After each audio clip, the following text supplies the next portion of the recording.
Hello बच्चों, good morning and welcome to the very fresh morning. Winter आने को है, मजा आने वाला है,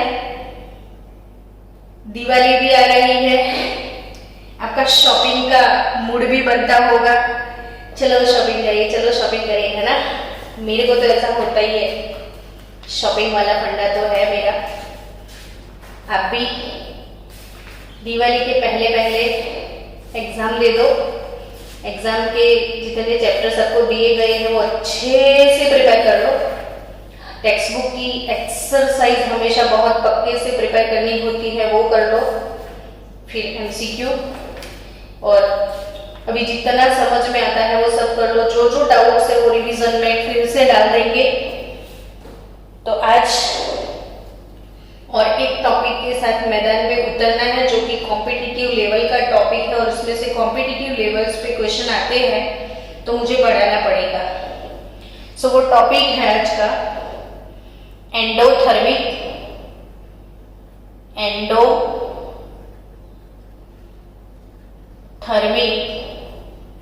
एंड एक्सोथर्मिक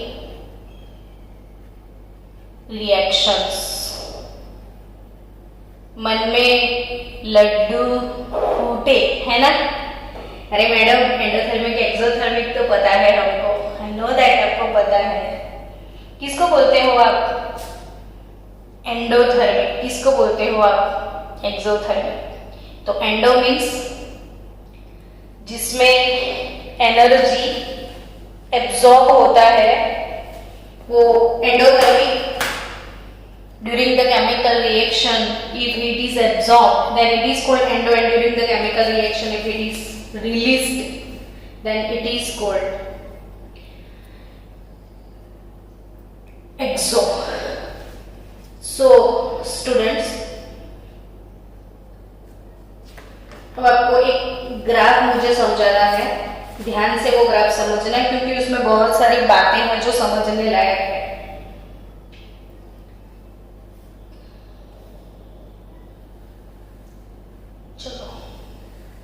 पहले एक्सो का और फिर एंडो का ग्राफ प्लॉट करने वाले हैं। दो प्लॉट बना के रख दो। Endothermic, it is endo thermic, it is exothermic. Endothermic reactions है, एक्सोथर्मिक रिएक्शंस। एंडो एक्सो, तो उसमें ग्राफ जो है प्लॉट करना है। हमेशा जब भी ग्राफ की बात आती है तो सबसे पहले वही ख्याल आता है कि कौन सी क्वांटिटी वर्सेस कौन सी क्वांटिटी है। जैसे बॉयल की बात करें, बॉयल आइसोथर्म, तो हम ऑब्वियसली बोल देंगे P वर्सेस V का प्लॉट, और टेम्परेचर उस टाइम कांस्टेंट होता है, इसीलिए इसे आइसोथर्म बोलते हैं। तो ये बॉयल आइसोथर्म है ना। आइसो यानी से, थर्म यानी टेम्परेचर, और ये प्लॉट P वर्सेस V जब दिखे तो आप आराम से बता सकते हैं कि हाँ ये तो बॉयल प्लॉट है।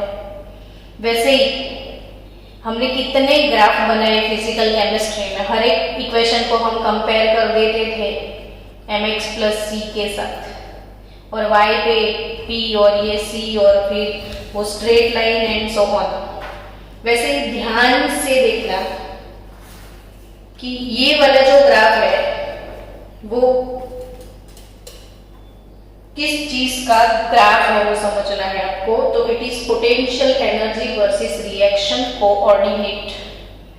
Potential energy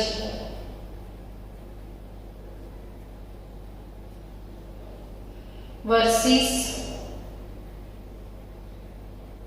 reaction coordinate. तो potential energy versus reaction coordinate का प्लॉट है। चलो मन में ये सेट हो गया अब आपको कि 2 बार लिखो तो और सेट हो जाए, है ना। कौन सा प्लॉट है? पोटेंशियल एनर्जी यहाँ पे मेंशन की गई है और यहाँ पे रिएक्शन कोऑर्डिनेट, इसलिए मैंने 2 बार लिखा, आपको थोड़ा याद हो जाए। चलो, तो potential energy versus reaction coordinate का प्लॉट है। अब बच्चों यहां से हम 0 पोटेंशियल एनर्जी के साथ स्टार्ट करेंगे।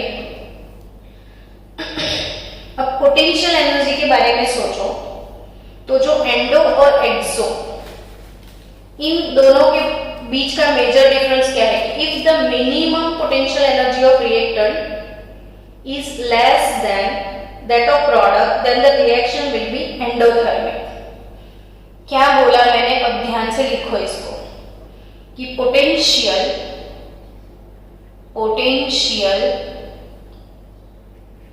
एनर्जी, इसीलिए मैं इसको धीरे धीरे बोल रही हूं ताकि ये पूछते हैं एमसीक्यू में, इसलिए पोटेंशियल एनर्जी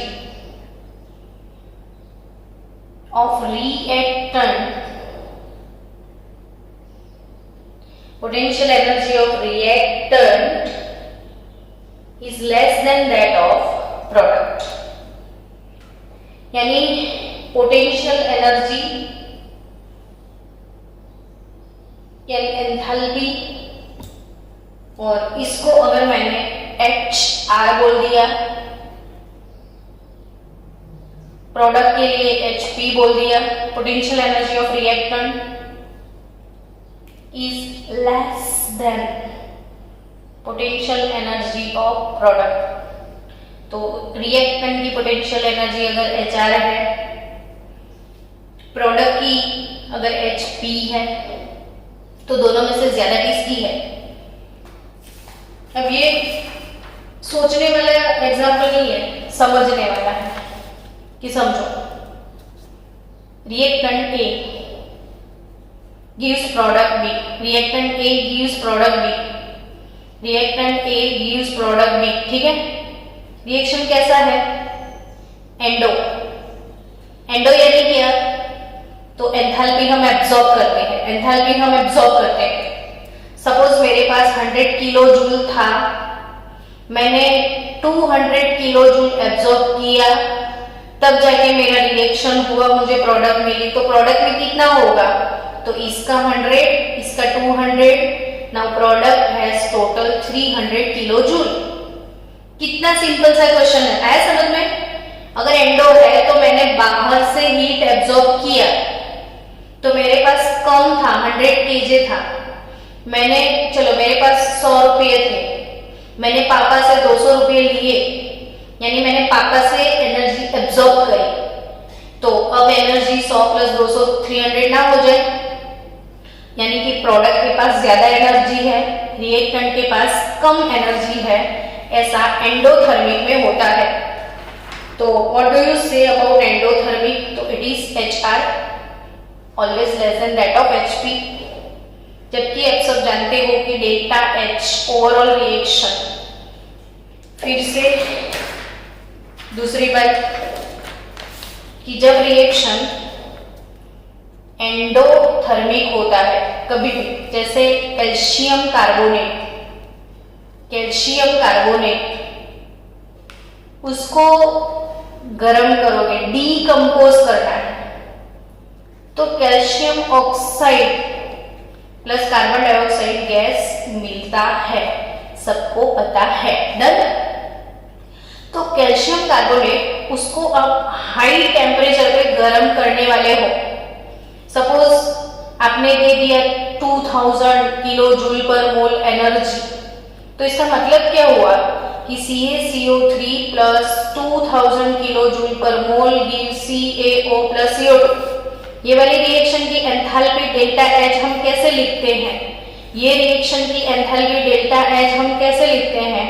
तो अगर एब्जॉर्ब हुआ है, if heat is absorb according to first law of thermodynamic, if heat is absorbed then it is plus 2000 kilojoule. Heat is absorbed, then it is plus 2000 kilojoule. And if heat released, for example ammonia, N2 gas, 3H2 gas gives 2 ammonia gas. Ammonia gas बनने वाला जो process है वो process exothermic है। वो process कैसा है? Exothermic process है। वो कैसा प्रोसेस है? एक्सोथर्मिक। तो उस टाइम हीट जो है वो रिलीज होता है। उस टाइम हीट क्या है? रिलीज होता है।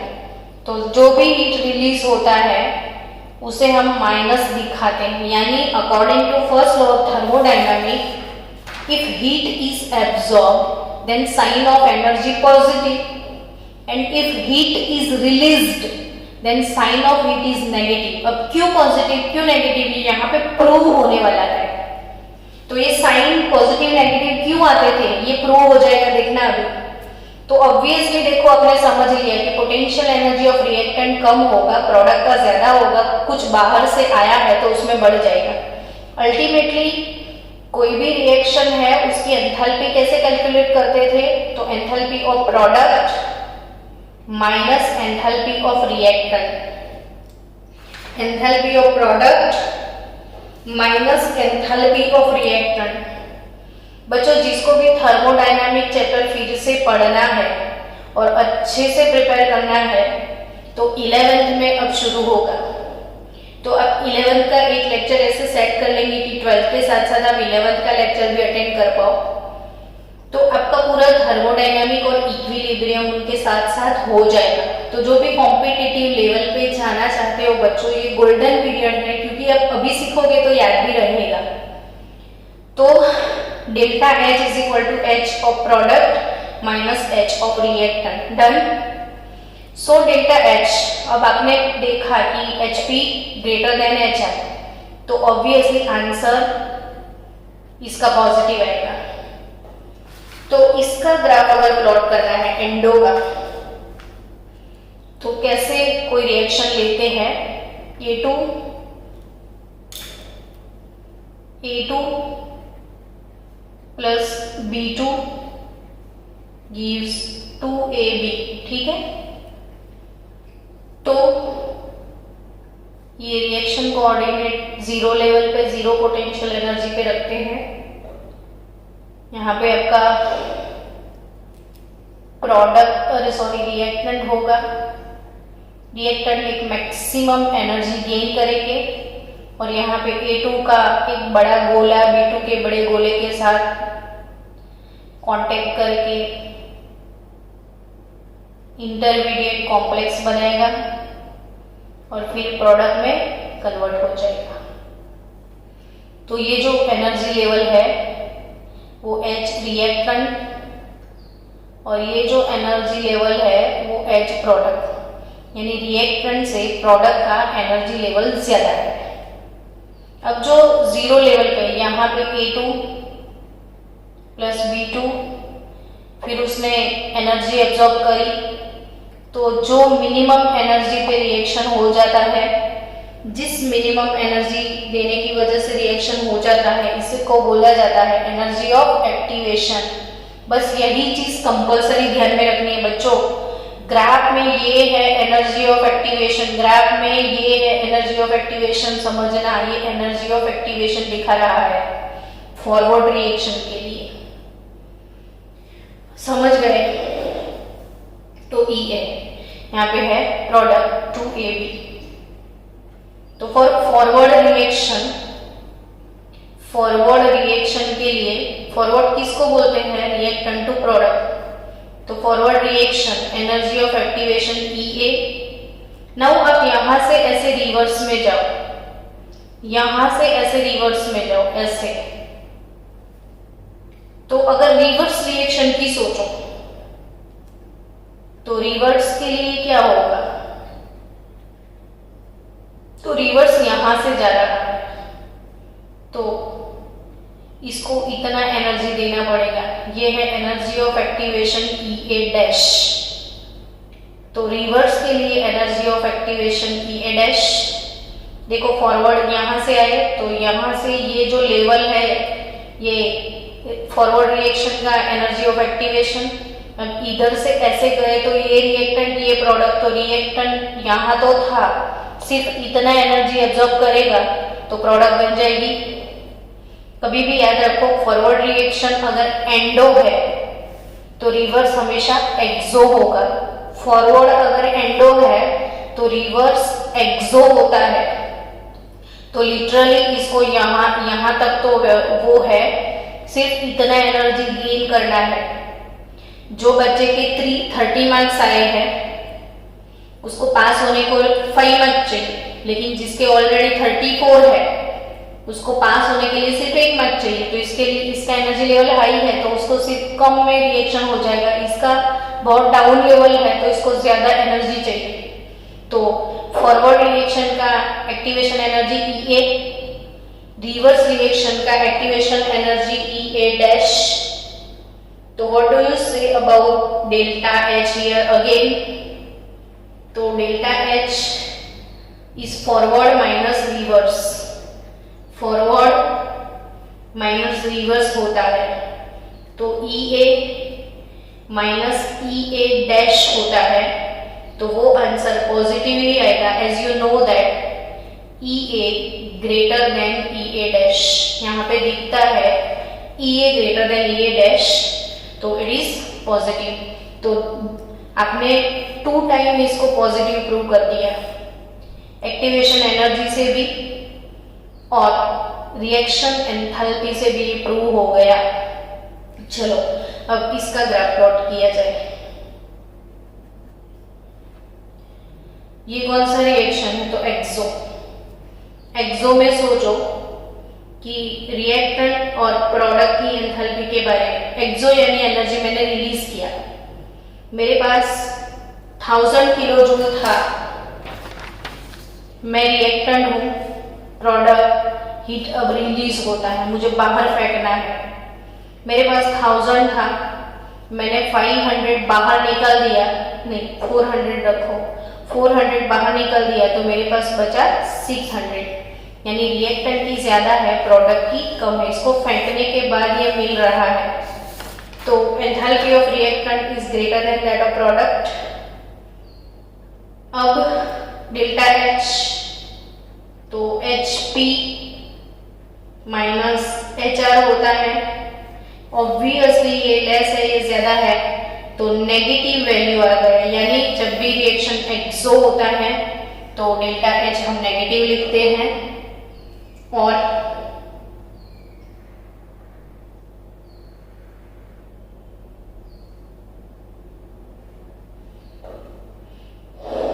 तो x2 plus y2 gives 2xy,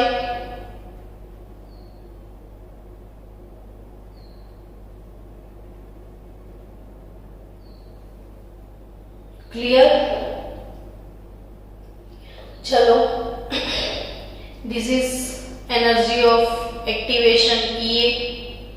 तो for forward reaction E A, for reverse E A dash. तो ये ऑब्वियसली आप समझ गए ना, enthalpy of reactant is greater than that of product, तो प्रोडक्ट का एंथैल्पी लेवल नीचे आ गया। तो अब यहां से यहां तक का जो एरिया है वो है energy of activation E A dash. तो delta H is equal to E A minus, delta H क्या होता है? Forward minus reverse, E A minus E A dash. E A is less than that of E A dash, so obviously value of enthalpy is negative here. So I think endo exo वाला फंडा आपको clearly समझ में आ गया है ना? Now बच्चों, आपको एक चीज अच्छे से समझनी है कि डेल्टा एच पॉजिटिव नेगेटिव वो तो आ गया, लेकिन it is clear from the above reaction that exist an energy barrier between molecules of reactant and product. यानी कि ये जो रिएक्टेंट है ये प्रोडक्ट है, रिएक्टेंट से प्रोडक्ट में आने के लिए पूरा पावागढ़ आपको चढ़ना पड़ता है। यानी इसके बीच रिएक्टेंट से लेके प्रोडक्ट तक बीच में काफी एनर्जी बैरियर है, यानी रेजिस्टेंस है। अगर इतना एनर्जी होगा तो ही रिएक्शन होगा। तो ये जो एनर्जी बैरियर है जब क्रॉस होता है तो ही रिएक्शन होता है। तो ये जो पावागढ़ वाला पोर्शन है इसको एनर्जी बैरियर बोला जाता है। समझ रहे हो बच्चों व्हाट इज एनर्जी बैरियर? तो ये जो लेवल ऑफ हाइट, जितना हाइट ज्यादा होगा दोनों के बीच में उतना बैरियर ज्यादा है, रिएक्शन रेट स्लो हो जाएगा। फॉर एग्जांपल, चलो एक अच्छा वाला एग्जांपल लेते हैं और उससे समझते हैं कि कोई रिएक्शन है ऐसे, तो ऑब्वियसली ये EA एनर्जी ऑफ एक्टिवेशन बहुत ज्यादा है और जिसको हम बोल सकते हैं energy barrier. Energy barrier done. लेकिन मैंने एक चीज पढ़ी थी कि कैटालिस्ट क्या होता है। तो कैटालिस्ट वो होता है जो एनर्जी ऑफ एक्टिवेशन डिक्रीज कर देता है। तो ये सोचो कि जब कैटालिस्ट डाल दो तो रिएक्शन ऐसे फटाक से हो जाता है। तो ऊपर वाला जो रिएक्शन है वो अनकैटालिज्ड है और ये वाला रिएक्शन कैटालिज्ड है। तो कैटालिसिस मतलब कैटालिस्ट डालने की वजह से उसने किया क्या, मैंने ये चीज भी तब 2 4 5 बार ऐसे प्रेशर डाल के बोला था कि कैटालिस्ट क्या करता है, एनर्जी ऑफ एक्टिवेशन डिक्रीज करे। पावागढ़ बहुत बड़ा था, हम चढ़ नहीं पाते थे, तो उसने पावागढ़ छोटा कर दिया तो हम जल्दी से चढ़ गए। समझो कि आप एक बहुत बड़ा सा हिल है, हिल के इस साइड खड़े हो, आपको हिल के उस साइड जाना है, तो आपको पूरा हिल ऐसे क्रॉस कर, आप इधर हो आपको इधर आना है तो पूरा हिल क्रॉस करके आना है। तो ये इतना बड़ा बैरियर है बीच में, तो ये बैरियर जब तक क्रॉस नहीं करोगे तब तक आप यहाँ नहीं आ पाओगे। बट अगर हेलीकॉप्टर आ गया तो आप बैठ के सीधा इधर आ जाओ। तो हेलीकॉप्टर यानी कैटालिस्ट कि जिसने डायरेक्टली आपको थोड़े से ही टाइम में इधर भेज दिया। तो कैटालिस्ट का वही काम होता है कि जो रिएक्टेंट है उसको हेल्प करता है और ये बैरियर जो है वो डिक्रीज कर देता है। तो बैरियर डिक्रीज, कैटालिस्ट क्या करता है, ये एनर्जी बैरियर को डिक्रीज करता है। आई बात समझ में? तो कैटालिस्ट के बारे में ये बड़े ध्यान से समझ के रखना कि the function of catalyst is combined with the reactant and to form an intermediate complex.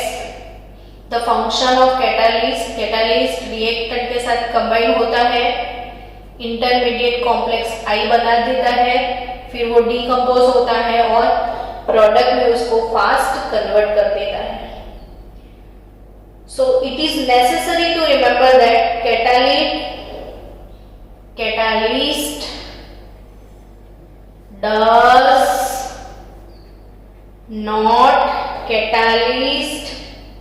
does not affect, dose लिखा मैंने, कैटालिस्ट does not affect दो चीज। कौन सी दो चीज? तो वो है इक्विलिब्रियम कांस्टेंट के और free energy change delta G. MCQ के लिए याद रखना, कैटालिस्ट सिर्फ एनर्जी ऑफ एक्टिवेशन EA को डिक्रीज करता है।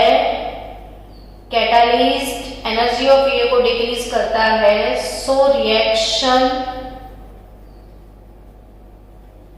रेट इंक्रीज हो जाता है एनर्जी बैरियर को डिक्रीज करता है। कैटालिस्ट फॉरवर्ड पे जितना इफेक्ट डालेगा, देखो ये फॉरवर्ड नीचे आ गया तो ये सेम इफेक्ट रिवर्स पे भी होगा ना। कैटालिस्ट ने अगर फॉरवर्ड पे इफेक्ट डाल दिया तो सेम इफेक्ट रिवर्स पे भी हो गया। तो फॉरवर्ड और रिवर्स दोनों पे इक्वल इफेक्ट डालता है, इक्वल इफेक्ट। एक बार क्वेश्चन पूछ लिया था, एक बार नहीं 2 ईयर पहले क्वेश्चन था कि ये अनकैटालिज्ड रिएक्शन है, अनकैटालिज्ड रिएक्शन। तो सपोज इसका forward energy of activation x है, ऐसे आओ तो x ना, और ऐसे जाओ तो y, ठीक है। यहां से ऐसे गए तो y, यहां से ऐसे आए तो x, नहीं इसको x डैश बोला था उसने।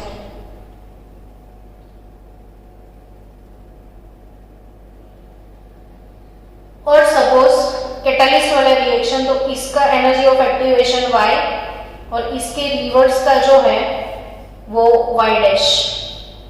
तो what is the difference between x minus x dash और y माइनस y डैश, यानी कि फॉरवर्ड और रिवर्स के बीच में जो डेल्टा H है और फॉरवर्ड और रिवर्स के बीच में जो डेल्टा H है, एंथैल्पी चेंज ऑफ रिएक्शन। तो वही चीज है कि जो फॉरवर्ड पे जितने इफेक्ट आया उतना ही रिवर्स पे आया, तो दोनों के बीच का चेंज हमेशा इक्वल रहेगा। ये आंसर देना था। बहुत मस्त क्वेश्चन बनाया था और ये आपको मिलेगा कहीं ना कहीं, आप टेक्स्ट बुक सॉल्व करोगे ना तो, बिकॉज कि कॉम्पिटिटिव लेवल पे था इसलिए मिलेगा हर जगह को। पर समझना कि कैटालिस्ट डेल्टा G पे इफेक्ट नहीं करता है, डेल्टा H पे इफेक्ट नहीं करता है, इक्विलिब्रियम कांस्टेंट K पे इफेक्ट नहीं करता है, सिर्फ एनर्जी बैरियर डिक्रीज करता है। तो फॉरवर्ड और रिवर्स पे इक्वल इफेक्ट, फॉरवर्ड और रिवर्स पे इक्वल इफेक्ट डालता है, या जो अनकैटालिज्ड रिएक्शन है उसके बीच का जो डेल्टा H है वही सेम आफ्टर कैटालिस्ट वही रहेगा, चेंज नहीं होगा। क्योंकि दोनों पे डिक्रीज किया तो दोनों को किया, इंक्रीज किया तो दोनों को इंक्रीज किया, तो जो दोनों के बीच का डिफरेंस होगा वो सेम रहेगा। तो I think it is clear now. तो ये एक इम्पोर्टेंट टॉपिक हमको पढ़ना था जो आज हमने खत्म कर दिया। तो almost everything is done now, और एक दो छोटी छोटी चीजें हैं जो मुझे आपको सिखानी है, लेकिन मैं देख लेती हूँ अभी क्या हाल है हमारा। સ્ટુડન્ટ્સ આ ઓલમોસ્ટ લાસ્ટ ટોપિક હતું આજે આપણું, થિયરી ઓફ કોલિઝન કાલે આપણે શીખી લીધું હતું। એન્ડોથર્મિક એક્ઝોથર્મિક વાળું એક નાનકડું ટોપિક હતું એ શીખી લીધું છે। મિકેનિઝમ ઓફ રિએક્શન બી એક ટોપિક કવર કરાવી દીધું છે। તો જસ્ટ ફોર MCQ એક ફોર્મ્યુલા તમારે યાદ રાખવાની છે। IMP फॉर्मूला है for nth order reaction, for nth order reaction T1/2, for nth order reaction T1/2 proportional to 1/R0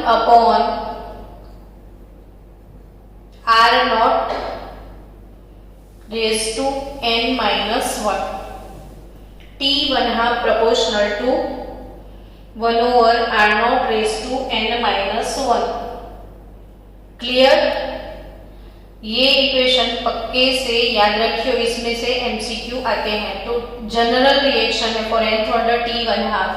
now for 0th order, देखो for 0th order n is 0, तो T1/2 of 0th order reaction proportional to 1/R0 raised to 0-1, यानी T1/2 proportional to R0। तो आपने क्या prove किया कि half life time